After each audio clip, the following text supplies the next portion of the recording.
Hey everyone, welcome to another video view. This is the Transformers and Cross Bingo Sports Optimus Prime. You can see him there from his box. Well, I'm set, put him off the side real quick. And yeah, the box is basically, well, a deluxe Studio Series box minus the window. You can see the T-Spark logo there because that's their whole new thing. You got the picture of Optimus Prime, both modes right there.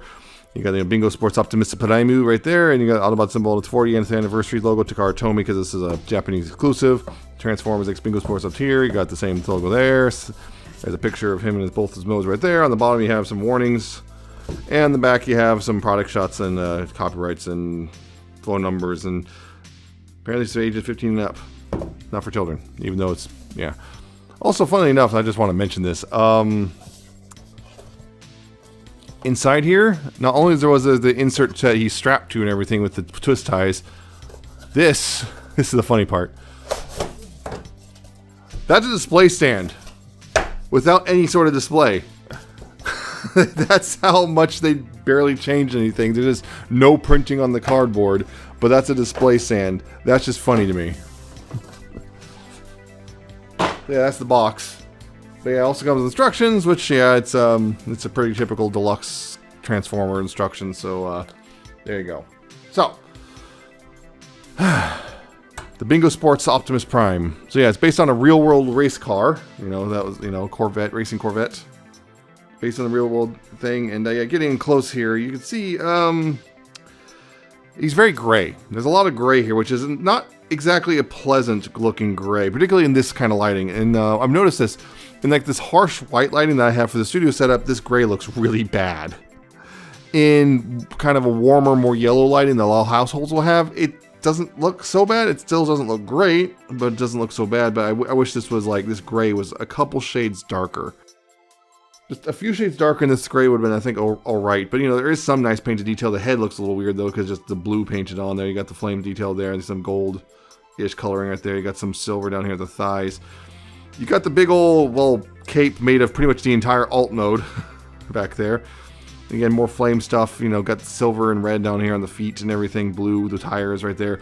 Yeah, if you don't know, this guy is a remolded version of the Studio Series Crosshair from Age of Extinction. I don't remember which number in the line that was, but yeah, I never got it because I wasn't really interested in getting that. But yeah, I've heard that mold was a mediocre deluxe, and I think I heard correctly because yeah, this guy is, yeah, particularly because of the gray. He's, between the gray and the, well, shell former nature of him, he's kind of okay at best.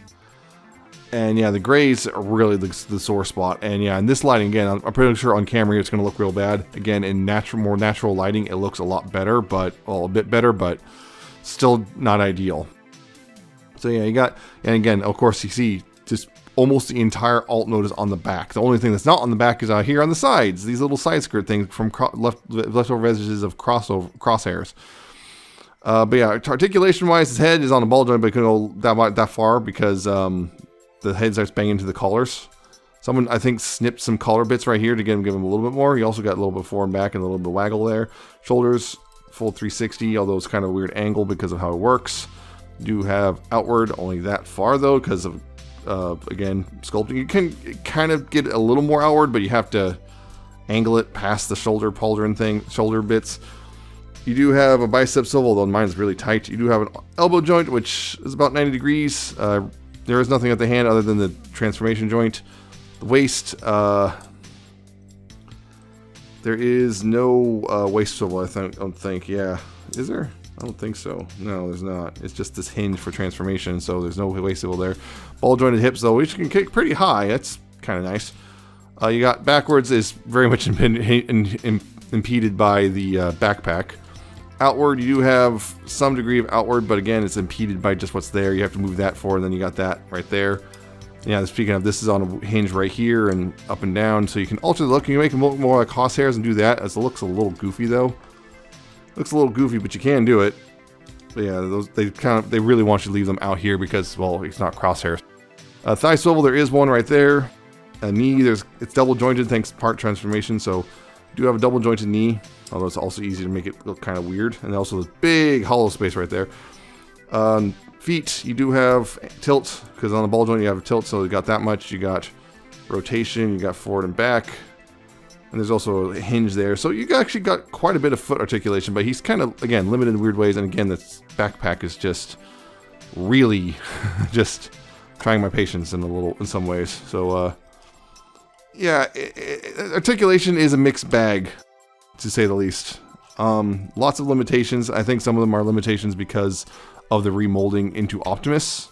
And we're not there on the original Crosshairs. Again, I'm not 100% certain because I never had that figure and I never really had interest in it. So, yeah, there's that.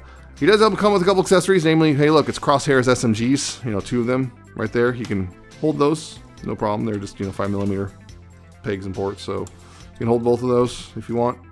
Or if you want, you can also store these in the back. There's little slots, there's little tabs right here, which SMGs can slot onto like that. Pretty straightforward. They actually hold on fairly securely, although on one side, I'm trying to remember which one it was. One of the sides, the SMG really likes to come off really easy when transforming it. Because you can leave the SMGs on here when you transform them, which is pretty cool. Just get this on here.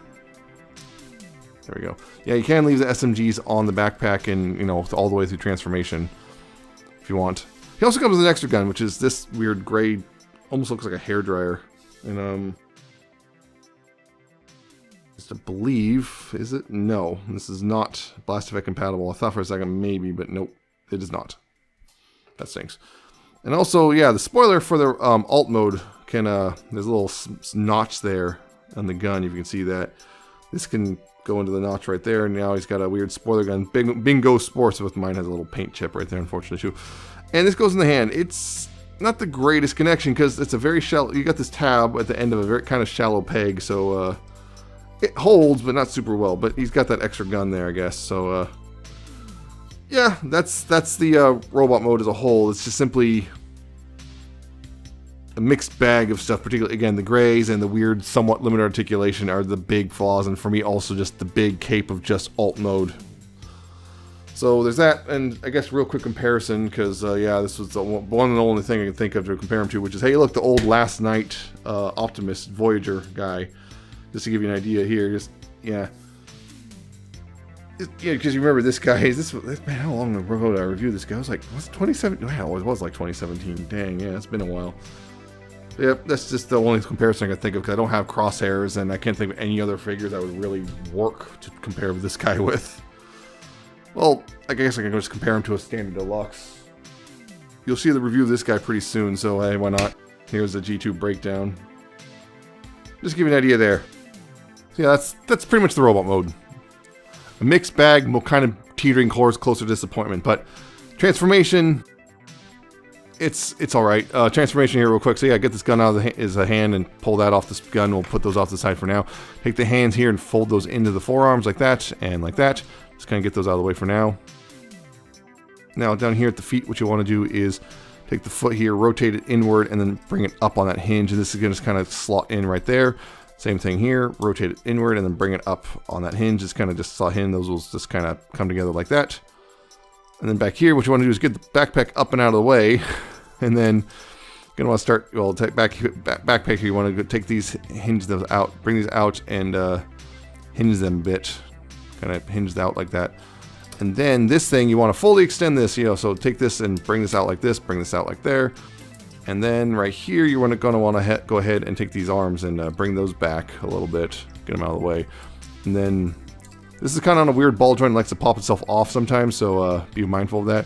But you have to rotate, you have to get this, and there's also a hinge right here too, so you want to hinge that back so you can rotate this around over top of there, bring that back like that. So then you can take this piece right here. You want to take this, the hinge right here. You want to bring that back, and then on the ball joints, you want to bring those forward, like so. And then keep these out of the way. Then you want to hinge this over top, and there's a little slot right here, which will these little bits on the feet will go into. And it's all lined up. Oh yeah, and also on top, to collapse the legs up right here, like that.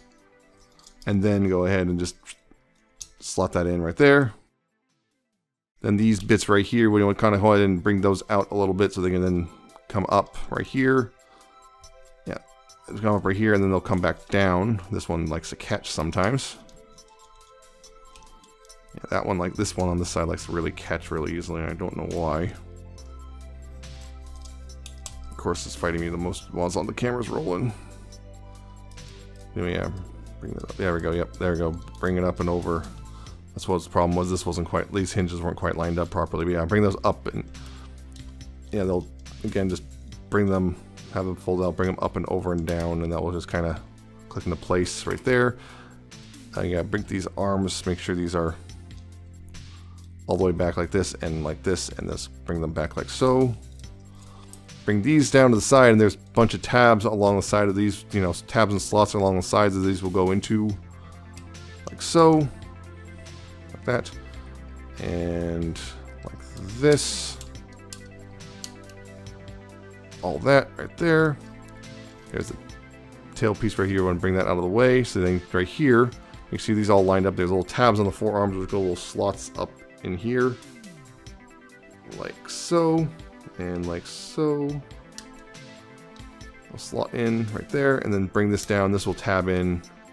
Tail piece will tab in right here, like that. Of course, it's fighting me again. And then you take the spoiler, and there's two slots right here, and there's tabs right here, and you tab it on and hope it doesn't come back off, because on mine this does not tab in super securely, because those are really shallow tabs. And yeah, so there you go. And once you're all done, there you go, you have a racing Corvette. And yeah, this is the reason why you buy this in the first place, is because this alt mode, which really nicely painted. You got the yellows and reds, you got the Fujimaki group right there, and the LM Corsa right there, the little Corvette logo. You got the, you know, lights picked out with some silver. You know, translucent windshield. You got the Autobot symbol right there. You got the blue and blue right here, yellow and red, and blue. Yeah, the blue, red, and yellow flames all there. You got the blue and red on the rims, which is interesting. You got the red and the blue right there. Same thing on this side. You got a little Autobot symbol there. Transformers Bingo, because you know Bingo Sports. You got the Corvette logo and tail lights picked up back here. This untabs itself. On mine, this arm likes to untab itself really easily on mine, unfortunately. There's also these kind of nice things. They kind of look like exhaust pipes, although the exhaust is supposed to be right here. But yeah, and yeah, the biggest flaw I would say is one, you can kind of just see the head just chilling out right there. You can't rotate it, can you? No, you can't. And again, this spoiler likes to come off really easily. I mean, it doesn't come off like on its own, but it doesn't take much to accidentally like do that. I didn't even poke it that hard, but yeah. I'm noticing, like, particularly on the right side, it lifts off a little bit on the right side. So something's not quite right there, unfortunately. Yeah, it's actually, this is the reason why you get it. They would get this thing, and it rolls all right. The biggest thing here, I think, is the arms. Yeah, it just doesn't have a lot of ground clearance, but the biggest thing being the arms, I think. But it rolls okay. Right there. And yeah, the gun here, this gun right here can also store, there's little tabs right here, slots right here, the tab at the end of the barrel, you can just kind of plug in like that. Looks weird, but yeah, you can, you know, store it back there if you want. So yeah, this is the main attraction, is this alt mode, and it's a gorgeous looking alt mode to say the least. But yeah, there's that. So real quick, some comparisons again. Here's the Voyager Last Night Optimus, just right there. Which, funny enough, that's actually almost, no, that's not quite, but yeah, it kind of looks like it's almost in scale in that mushy way. But hey, yeah, there's that. And yeah, again, the G2 breakdown I showed off real quick just to give you an idea right there. Which, yeah, they're roughly in the same size with each other. So there you go. So that's the big thing. As a whole, is this thing worth it? That's the problem. I would say personally no if you live in the US, because problem is this thing retails for about $25–30 in Japan.